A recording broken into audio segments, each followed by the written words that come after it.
غزالی، امام غزالی بہت بڑے امام ہیں، بہت بڑے پائے کے عالم دین تھے، بہت بڑے پائے کے عالم دین تھے، لیکن ابھی اللہ کے ولی نہیں بنے تھے۔ جو علم آ جاتا ہے تو علم یہ تکبر بھی پیدا کر دیتا ہے، تو تکبر میں یہ بندے کے اندر پیدا ہو جاتی ہے۔ تو امام غزالی رحمۃ اللہ علیہ ایک مرتبہ آپ نے نماز پڑھائی، آپ کے بھائی ابو حامد غزالی انہوں نے آپ کے پیچھے نماز پڑھی، اور دوسری رکعت ابھی آپ پڑھا ہی رہے تھے کہ چلے گئے، نماز چھوڑ کے چلے گئے آپ کے بھائی۔ امام غزالی کو پتہ چلا کہ آپ کے بھائی آپ کے پیچھے نماز پڑھ رہے تھے، تو نماز کے دوران ہی وہ نماز چھوڑ کر چلے گئے۔ جا کے والدہ سے فرمایا، عرض کی کہ اے اماں جان، میرے بھائی نے میرے پیچھے نماز پڑھی، ابھی دوسری رکعت تھی، نماز چھوڑ کے آ گیا، وجہ کیا ہے؟ لوگ مجھے باتیں کر رہے ہیں۔ تو والدہ نے ان سے پوچھا کہ تو نے نماز کیوں چھوڑ کر واپس آ گئے ہو؟ کہا کہ اماں جان بات سنیں، جب یہ نماز پڑھانے لگے تھے تو ان کا دل و دماغ اللہ کی طرف تھا، ایک رکعت پڑھائی، ان کا دل و دماغ اللہ کی طرف تھا۔ جب دوسری رکعت میں گئے تو ان کا دل و دماغ ایک مسئلے کی طرف چل پڑا کہ فلاں مسئلہ ایسا ہے، فلاں مسئلہ ایسا ہے، یہ مسئلے کی طرف یہ گم ہو گئے، نماز کی طرف، اللہ کی طرف ان کا دھیان ہٹ گیا، تو پھر میں یہ چھوڑ کے آ گیا۔ امام غزالی رحمۃ اللہ علیہ آپ نے کہا یہ کون سا علم ہے کہ اس کو کیسے پتہ چل گیا کہ میں دوسری رکعت میں ایک مسئلے کی جو ہے وہ ڈھونڈنے لگ پڑا؟ تو امام غزالی رحمۃ اللہ علیہ نے کہا یہ علم میں نے سیکھنا ہے۔ اب چل پڑے وہ اللہ والوں کی صحبت اختیار کرنے کے لیے، گئے ایک شیخ کے پاس، اللہ کے ولی کے پاس۔ انہوں نے دیکھا، شیخ نے کہا کہ اس کے اندر علم ہے، اور علم جو ہے وہ تکبر رکھتا ہے، تو اس کے اندر تکبر بھی ہے، سب سے پہلے اس کے جو ہے وہ تکبر کو ختم کرنا پڑے گا۔ انہوں نے کہا غزالی اگر تو ہمارے پاس ہماری صحبت اختیار کرنا چاہتا ہے تو تمہیں سب سے پہلے ہمارے جو ہے وہ چوکٹ کے جوتیوں میں جو ہے تمہیں بیٹھنا پڑے گا، اور جو آئیں گے جوتے اتاریں گے تمہیں ان کے جوتے جو ہے وہ سیدھے کرنے ہوں گے۔ آپ نے کہا میں نے وہ علم سیکھنا ہے، باطنی علم مجھے قبول ہے۔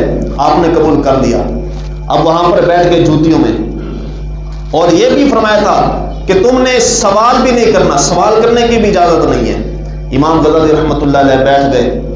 ایک وہ اللہ کے ولیوں کا جو مخالف ہوتا ہے، بغض جن کے اندر ہوتا ہے، وہ آیا اور آ کر کہا کہ جی یہ نبی کو غیب کا علم ہے؟ آ کر اللہ کے ولی سے پوچھا، اسی شیخ سے پوچھا۔ انہوں نے کہا میں تم سے بات ہی نہیں کرتا، مجھے اس چیز کا پتہ ہی نہیں، جاؤ۔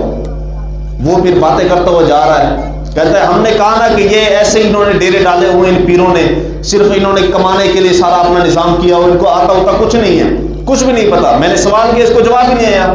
اب وہ یہ باتیں کرتے ہوئے جا رہا ہے، جوتیوں میں بیٹھے امام غزالی۔ انہوں نے کہا کیا بات ہے؟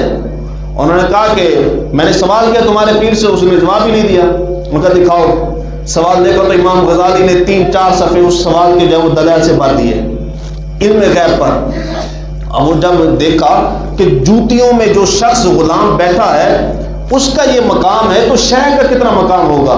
جا کر قدموں میں گر گیا اور معافی مانگنے لگ گیا۔ تو شیخ نے آپ کو بلا لیا، کہا میں نے تمہیں منع کیا تھا کہ تم نے کوئی سوال نہیں کرنا، کسی سے کوئی بات نہیں کرنی، تم نے اس کو جواب کیوں دیا ہے؟ جب میں نے اس کو جواب نہیں دیا تو تیری جرأت کیسے ہوئی کہ تو اس کو جواب دے؟ اس کا مطلب تیرے اندر ابھی بھی علم والی خمار ہے، ابھی بھی تکبر ہے۔ کہا تیری ڈیوٹی ہے کہ اب تو نے واش روم صاف کرنے ہیں۔ اب آپ امام غزالی رحمۃ اللہ تعالی علیہ آپ نے 3 سال تک واش روم جو ہے وہ صاف کرتے رہے۔ پھر کیا ہوا؟ ایک دن پیر صاحب نے ایک مرید سے کہا جاؤ اس کے اوپر سے جو ہے وہ پانی ڈالو۔ اس نے پانی ڈالا، کہا پانی ایسے ڈالنا ہے پتہ لگے کہ جیسے اس پر کوئی پیشاب کر رہا ہے، ایسے پانی ڈالنا ہے۔ تو وہ پانی ڈالا تو امام غزالی نے جو ہے وہ سختی سے الفاظ کہے، کہا کون ہے جو اس طرح کر رہا ہے؟ پیر صاحب نے کہا ابھی بھی اس کے اندر تکبر ہے۔ پھر 3 سال پھر گزر گئے، اب صفائی بھی ساتھ میں شامل ہوگی کہ تم نے صفائی بھی سب کچھ کرنا ہے، کسی سے بات بھی نہیں کرنی، صفائی کرنی، سب کچھ کرنا ہے۔ پھر 3 سال بعد پھر امام غزالی واش روم صاف کر رہے ہیں، اوپر سے کسی نے جا کر پانی ایسے ڈالا جیسے کوئی پیشاب کر رہا ہے۔ جب امام غزالی نے یہ پانی والی پھر وہی حرکت دیکھی تو آپ پھر اسی طرح غصے ہو گئے۔ 3 سال پھر پیر صاحب نے کہا ابھی بھی اس کی میں ختم نہیں ہوئی۔